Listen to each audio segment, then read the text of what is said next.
कल्पना करा, एखादा सामान्य माणूस वर्षभर प्रचंड कष्ट करून पैसे साठवतो. ते अत्यंत सुरक्षित अशा एखाद्या मुदत ठेवीत म्हणजे FD मध्ये गुंतवतो आणि मग या आशेवर बसतो की 10 वर्षांनी त्याला चांगला परतावा मिळेल. हो, हे तर अगदी नेहमीचं चित्र आहे. अगदी नेहमीचं. पण दुसरीकडे कोणीतरी इंटरनेटवर एका हसऱ्या कुत्र्याचं चित्र बघतं, त्यात काही पैसे टाकतं आणि अक्षरशः रातोरात करोडपती होतं. ऐकायला हे एखाद्या बॉलिवूड सिनेमाचा अतिरंजित प्लॉट वाटेल, पण क्रिप्टोच्या जगात हे सत्य आहे. क्रिप्टो बियॉन्ड द हाईप या मालिकेतील ह्या नव्या सखोल चर्चेत स्वागत आहे. नेहमीच्या जगात जेव्हा आपण पैसे, गुंतवणूक आणि आर्थिक मूल्य यांसारख्या विषयांवर बोलतो, तेव्हा आपल्या डोळ्यांसमोर काय येतं? साहजिकच मोठे बँकर्स, शेअर बाजाराचे आकडे आणि किचकट ताळेबंद. हो, आणि एक अत्यंत गंभीर वातावरण. पण क्रिप्टोच्या दुनियेत प्रवेश केल्यावर हे चित्र अचानक पूर्णपणे बदलतं. तिथे एखाद्या मजेशीर कुत्र्यावर, बेडकावर किंवा इंटरनेटवरील एखाद्या साध्या विनोदावर आधारित कॉईन अचानक सोशल मीडियावर धुमाकूळ घालताना दिसतं. हो ना, आणि म्हणूनच प्रश्न पडतो की गंभीर आर्थिक प्रकल्पांपेक्षा हे विनोदी कॉईन्स वेगाने का पसरतात? बरोबर, यामागे नेमकं कोणतं विज्ञान आहे? आजची आपली मोहीम याच वेढेपणाचा आणि त्यामागच्या हाईपचा म्हणजे आवाजवी उत्साहाचा सखोल वेध घेणंही आहे. तुम्ही जे मगाशी उदाहरण दिलत ना, ते अगदी अचूक आहे. आणि म्हणूनच हा विषय केवळ पैशांपुरता किंवा फायनान्सपुरता मर्यादित राहत नाही. मीम कॉईन्स हे तंत्रज्ञान किंवा अर्थशास्त्रापेक्षा मानवी भावना, इंटरनेट संस्कृती आणि लोकांच्या डिजिटल वर्तणुकीचा एक अत्यंत स्पष्ट आरसा आहेत. आरसा आहेत म्हणजे नेमकं कसं? म्हणजे बघा, जेव्हा आपण या हाईपच्या मुळाशी जातो तेव्हा आपल्याला समजतं की हे कॉईन्स आपल्याला इंटरनेटवर लोक कसे वागतात, ते एकत्र कसे येतात आणि अचानक एखादी साधी गोष्ट बाजाराला कसं अनपेक्षित वळण देऊ शकते याबद्दल खूप काही शिकवतात. म्हणजे आजच्या डिजिटल युगात मूल्य किंवा व्हॅल्यू कशी निर्माण होते याचं हे एक जिवंत उदाहरण आहे असं म्हणता येईल. अगदी तसंच. चला तर मग हे सविस्तर समजून घेऊया. मीम कॉईन म्हणजे नक्की काय? जर साध्या भाषेत सांगायचं झालं तर हे असे क्रिप्टोकरन्सी आहेत जे सुरुवातीला कोणत्याही गंभीर तांत्रिक उद्देशाने बनवले जात नाहीत. हो, त्यांचं कोणतंही मोठं विजन नसतं. बरोबर. त्याऐवजी ते इंटरनेटवरील विनोद, सोशल ट्रेंड्स किंवा एखाद्या सांस्कृतिक घटनेवरून प्रेरित असतात. याचं एक साधं उदाहरण बघूया. समजा पारंपरिक क्रिप्टो म्हणजे बिटकॉइन किंवा इथिरियम हे एखाद्या गंभीर 3 तासांच्या माहितीपटासारखे म्हणजेच डॉक्युमेंटरीसारखे आहेत. ज्यांच्या मागे मोठे मोठे व्हाईट पेपर्स असतात, किचकट गणिते असतात. अगदी बरोबर. ते समजून घ्यायला वेळ लागतो. पण दुसरीकडे मीम कॉईन्स हे क्षणात व्हायरल होणाऱ्या एखाद्या 10 सेकंदाच्या इंस्टाग्राम रीलसारखे आहेत. त्यांचं सादरीकरण इतकं सोपं आणि हलकं-फुलकं असतं की ते पाहणं आणि शेअर करणं खूप सोपं जातं. पण इथे मला एक प्रश्न पडतो. या तंत्रज्ञान नसतंच असं आहे का, की फक्त एक चित्र आणि कोड एवढंच असतं? तंत्रज्ञान नक्कीच असतं, पण इथली खरी गोम अशी आहे की ती त्यांची स्वतःची ओळख नसते. म्हणजे नवीन काहीच नसतं. असं बघा, आजकाल नवीन मीम कॉईन बनवण्यासाठी तुम्हाला स्वतःचं असं कोणतंही नवीन तंत्रज्ञान विकसित करण्याची गरज नाहीये. तुम्ही सोलाना किंवा इथेरियम सारख्या अस्तित्वात असलेल्या ब्लॉकचेनवर फक्त काही क्लिक्स करून. अच्छा, म्हणजे प्लॅटफॉर्म आधीच तयार असतो. हो ना, प्लॅटफॉर्म आधीच असतो. तुम्ही अक्षरशः 1 मिनिटाच्या आत तुमचा स्वतःचा कॉईन लॉन्च करू शकता. यासाठी कोणत्याही मोठ्या कोडिंग कौशल्याची गरज नसते. त्यामुळे त्यांचं मूळ तंत्रज्ञानात नसून मीम या संकल्पनेत आहे. आणि मी म्हणजे काय तर ही अशी एक गोष्ट आहे जी लोकांच्या भावनांना थेट हात घालते. बरोबर. ती एक सांस्कृतिक ऊर्जा वहन करते. लोक ती ओळखतात, त्यावर हसतात, तिचं अनुकरण करतात आणि ती वेगाने पुढे पाठवतात.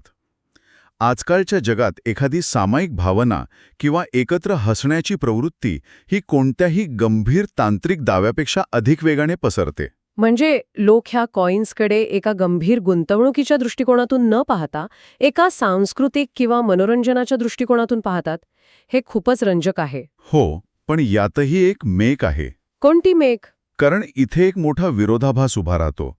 जर हे सर्व केवळ एक इंटरनेटवरील विनोदावर आधारित आहे, त्यांच्या स्वतःच्या वेबसाईटवर जर लिहिलेलं असतं की या कॉईनचा काही उपयोग नाही, तर मग लोक ह्यात आपले कष्टाचे पैसे का टाकतात? हाच तर खरा प्रश्न आहे. हो ना. केवळ पैशांचा लोभ हेच एकमेव कारण आहे का? कारण नफा कमवायचा असेल तर तो इतर गंभीर प्रकल्पांमध्येही मिळवता येतोच ना. इथली सर्वात रंजक बाब म्हणजे यामागे केवळ नफा कमवणं हा एकमेव उद्देश नसून मजा, आपलेपणा आणि एका मोठ्या चळवळीचा भाग असल्याची भावना हे घटक खूप मोठं काम करतात. म्हणजे केवळ पैसे कमायचे नाहीयेत, तर मजा पण करायची आहे. अगदी. जेव्हा कोणी एखादा मीम कॉईन विकत घेतं, तेव्हा त्या फक्त एक आर्थिक मालमत्ता विकत घेत नसतात, तर ते एका डिजिटल समुदायाचं म्हणजे कम्युनिटीचं तिकीट विकत घेत असतात. कम्युनिटीचं तिकीट हे थोडं स्पष्ट करून सांगाल का? बघा, पारंपरिक आर्थिक जगात सर्व काही खूप कोरडं आणि कंटाळवाणं असतं. पण इथे लोक स्वतःला त्या कॉईनचा फौजेचा भाग मानतात. ते एकत्र येतात, मीम्स बनवतात, रात्रंदिवस गप्पा मारतात. ही जी सामूहिक ऊर्जा असते ना, ती अत्यंत आकर्षक असते. एक मिनिट थांबा. तुम्ही याला समुदाय किंवा कम्युनिटी म्हणताय, पण मला इथे थोडं स्पष्ट बोलायचं आहे. विचारा ना. खरं सांगायचं तर हा फक्त पैशांच्या लोभापायी एकत्र आलेला जमाव नाहीये का? म्हणजे सगळेजण तिथे पैसे कमवण्यासाठीच आलेत. उद्या जर त्या कॉईनची किंमत शून्यावर आली, तर हा तुमचा समुदाय तिथे टिकेल का? हा खूपच टोकदार आणि योग्य प्रश्न आहे. कारण ते लोक एकमेकांना ओळखतही नसतात. मग याला खरोखर आपलेपणा म्हणता येईल का? आणि याचं उत्तर थोडं गुंतागुंतीचं आहे. तुम्ही जे म्हणताय ते एका अर्थी बरोबर आहे की याच्या मुळाशी आर्थिक फायदाच असतो. हो, ते तर लपून राहिलेलं नाहीये. पण आपण हे विसरू नये की पारंपरिक गुंतवणुकीत आपण आपली गुंतवणूक लपवून ठेवतो. कुणीही रस्त्यावर जाऊन ओरडून सांगत नाही की मी अमुक कंपनीचे शेअर्स घेतले, तुम्हीही घ्या. खरंय, लोक आपली गुंतवणूक गुप्तीत ठेवतात. पण मीम कॉईन्सच्या जगात मार्केटिंग हेच त्यांचं मुख्य हत्यार असतं. इथे तुम्ही कॉईन विकत घेतल्यावर शांत बसू शकत नाही. तुम्हाला सोशल मीडियावर जावंच लागतं. हो, तुम्हाला ट्विटरवर म्हणजे आताचं एक्स, टेलिग्राम किंवा डिस्कॉर्डवर जाऊन त्या कॉईनबद्दल मोठा आवाज करावा लागतो. या आक्रमक व्हायरल मार्केटिंगमुळे लोक एकमेकांशी जोडले जातात. तो जमाव असला तरी ते एकाच ध्येयाने पछाडलेले असतात. आणि याच प्रक्रियेत एक सोशल प्रूफ तयार होतो. सोशल प्रूफ हे अगदी रोजच्या जीवनात घडणाऱ्या गोष्टींसारखंच आहे. अगदी तसंच. जेव्हा आपण बघतो की आजूबाजूचे सर्वजण, इंटरनेटवरचे सगळे इन्फ्लुएन्सर्स एकाच गोष्टीबद्दल बोलत आहेत, तेव्हा आपल्याला वाटतं की यात काहीतरी तथ्य असलंच पाहिजे. बरोबर. माणसाचा तो स्वभावच आहे. हे अगदी एखाद्या फॅशन ट्रेंडसारखं आहे. जेव्हा अनेक लोक सामूहिकरित्या ठरवतात की अमुक एक शूजची स्टाईल सध्या भारी आहे, तेव्हा तिचं मूल्य आपोआप वाढतं. या कॉईन्सच्या बाबतीतही हेच घडतं. इथे समुदाय हाच त्यांचा खरा ब्रँड बनतो. नक्कीच. आणि जेव्हा हा समुदाय इतका मजबूत होतो, तेव्हा तो केवळ किमतीवर परिणाम करत नाही, तर त्या कॉईनला एका वेगळ्याच उंचीवर नेऊन ठेवतो. म्हणजे पारंपरिक नियमांना फाटा दिला जातो. हो. पारंपरिक आर्थिक जगात एखाद्या मालमत्तेची किंमत ही त्याच्या मूलभूत आर्थिक मूल्यावर ठरते. कंपनीचा नफा किती, त्यांचा व्यवसाय काय यावर. पण मीम कॉईन्सच्या विश्वात मूल्य हे पूर्णपणे लोकांच्या विश्वासावर आणि लक्ष वेधून घेण्याच्या क्षमतेवर ठरतं. अगदी बरोबर. समुदायाची ही ताकदच अशा कॉईन्सना अनपेक्षितरित्या टिकवून ठेवते. अगदी तेव्हाही जेव्हा बाहेरच्या जगाला ते केवळ एक मूर्खपणाचं उदाहरण वाटत असतं. हे सगळं ऐकायला खूप रंजक वाटतंय. समुदायाचा पाठिंबा मूल्य कसं वाढवतो हे आपण पाहिलं. पण तरीही माझ्या मनात एक प्रश्न घोळतोय. कोणता प्रश्न? या कॉईन्सच्या किमती रातोरात म्हणजे अक्षरशः काही तासांत इतक्या नाट्यमयरित्या कशा वाढतात? यामागे एक विशिष्ट यंत्रणा आहे. कारण सोशल मीडियामुळे अनेकदा असं वाटतं की सगळेच जिंकत आहेत, सगळ्यांनाच खूप फायदा होत आहे आणि आपणच कुठेतरी मागे राहिलो आहोत. ज्याला आपण फोमो म्हणजे फिअर ऑफ मिसिंग आउट म्हणतो. हो, संधी हुकवण्याची भीती. बरोबर. ही भावनिक तातडी या बाजारात नक्की कशी काम करते? इथूनच या खेळातील खरा वेग सुरू होतो. आणि यासाठी आपल्याला यातले मेकॅनिक्स समजून घ्यावे लागतील. म्हणजे तांत्रिक बाजू? हो. या डिजिटल बाजारपेठेत हाईप किंवा आवाजी उत्साह हा समजून घेण्याच्या वेगापेक्षा कितीतरी पटीनं अधिक वेगाने पसरतो. इंटरनेट संस्कृतीत लोकांचं लक्ष म्हणजे अटेन्शन हेच सर्वात मोठं चलन आहे. म्हणजे जेवढं लक्ष तेवढं मूल्य. अगदी. जेव्हा एखादा नवीन कॉईन बाजारात येतो, तेव्हा फक्त माणसंच नाही तर अल्गॉरिथमिक ट्रेडिंग बॉट्स देखील कावर पाळत ठेवून असतात. ट्रेडिंग बॉट्स म्हणजे हे संगणकीय प्रोग्रॅम्स आपोआप खरेदी विक्री करतात? अगदी बरोबर. हे बॉट्स ट्विटर आणि इतर प्लॅटफॉर्म्सवरील ट्रेंड्स स्कॅन करतात. जर एखाद्या विशिष्ट कॉईनच्या नावासोबत रॉकेटचे इमोजी अचानक वाढले किंवा लोक जास्त ट्विट करू लागले, तर हे बॉट्स लगेच ॲक्टिव्ह होतात. होय. हे बॉट्स माणसाला विचार करायला वेळ मिळायच्या आत सेकंदाच्या 1000व्या भागात ते कॉईन्स विकत घेतात. यामुळं किमतीचा आलेख अचानक हिरवा होतो आणि वर जाऊ लागतो. बापरे. आणि मग सामान्य माणसं तो हिरवा आलेख बघतात. बरोबर. त्यांना वाटतं काहीतरी मोठी गोष्ट घडतेय आणि तेही फोमोमुळे यात उडी मारतात. जसे जसे नवीन लोक येतात तशी किंमत आणखी वाढते आणि या वाढत्या किमतीच्या बातम्या परत सोशल मीडियावर येतात, ज्यामुळे आणखी नवीन लोक आकर्षित होतात. हे एक अत्यंत वेगाने फिरणारं चक्र बनतं. म्हणजे इथे मूल्याचा आधार कोणताही सखोल आर्थिक पाया नसून लोकांचं अटेन्शन आणि त्यातून निर्माण होणारा मोमेंटम किंवा वेग आहे. अगदी असंच घडतं. लोक संयमाने अभ्यास करून गुंतवणूक करण्याऐवजी आवेगाने निर्णय घेतात.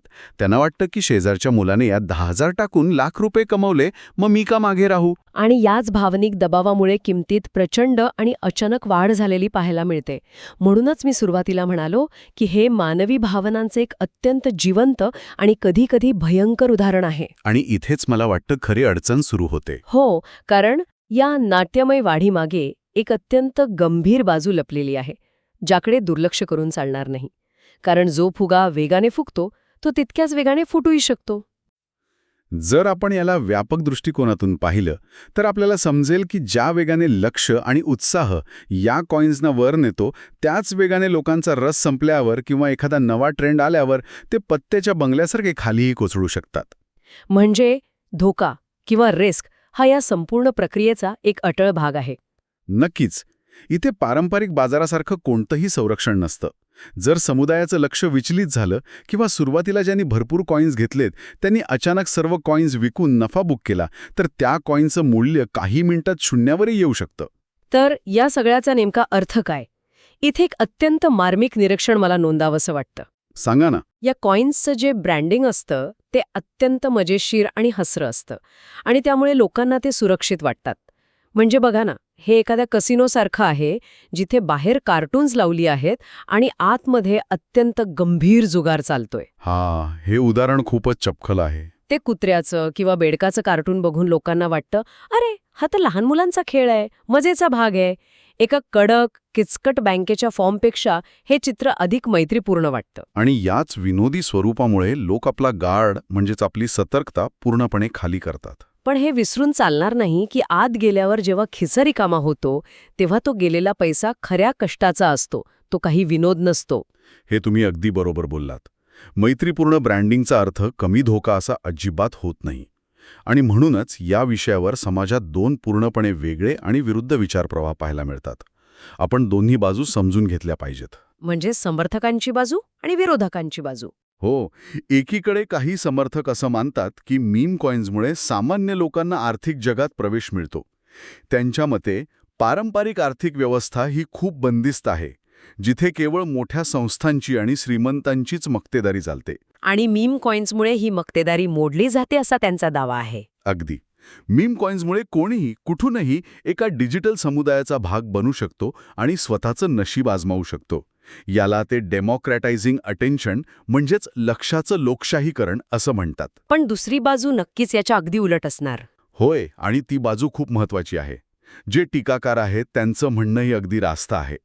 ते म्हणतात की या खोट्या सोपेपणामुळे लोक कोणतीही माहिती न घेता केवळ आवेगात येऊन भयंकर सट्टेबाजी करतात, ज्याला आपण स्पेक्युलेशन म्हणतो. बरोबर. ज्यांना ब्लॉकचेन तंत्रज्ञान, बाजारातील धोके, लिक्विडिटी म्हणजे काय आणि जमावाचं मानसशास्त्र याबद्दल काहीच माहिती नाही, असे सर्वसामान्य लोक या हाईपच्या आहारी जातात. आणि मग जेव्हा मोठे खेळाडू आपले कॉइन्स विकून बाहेर पडतात तेव्हा हे सामान्य लोक वरच्या किमतीला अडकून पडतात आणि आपलं मोठं नुकसान करून बसतात.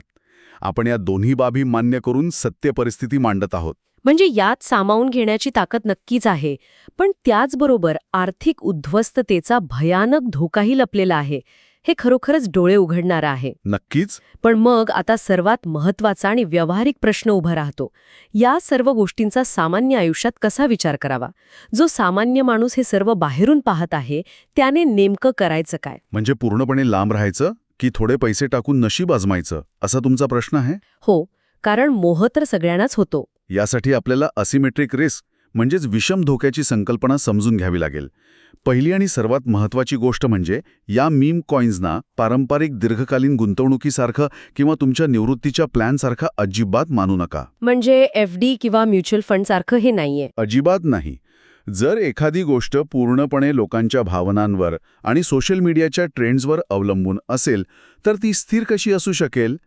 त्यामुळे जर तुम्हाला यात सहभागी व्हायचेच असेल तर फक्त तेवढेच पैसे टाका जे शून्य झाले तरी तुमच्या रोजच्या आयुष्यावर, जेवणावर किंवा झोपेवर कोणताही परिणाम होणार नाही. थोडक्यात सांगायचं तर तुम्ही जसे सिनेमाला किंवा हॉटेलमध्ये जाताना पैसे खर्च करता आणि विसरून जाता तसाच विचार इथे करावा लागेल. अगदी बरोबर.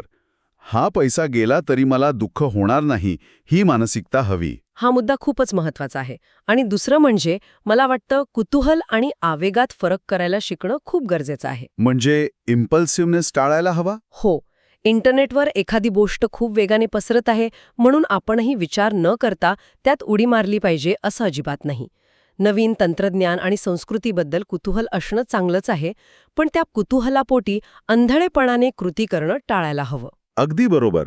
आणि यासाठी आपण अधिक चांगले प्रश्न विचारायला शिकले पाहिजे. जसे की जेव्हा एखादा नवीन कॉईन चर्चेत येतो तेव्हा याची किंमत उद्या दुप्पट होईल का?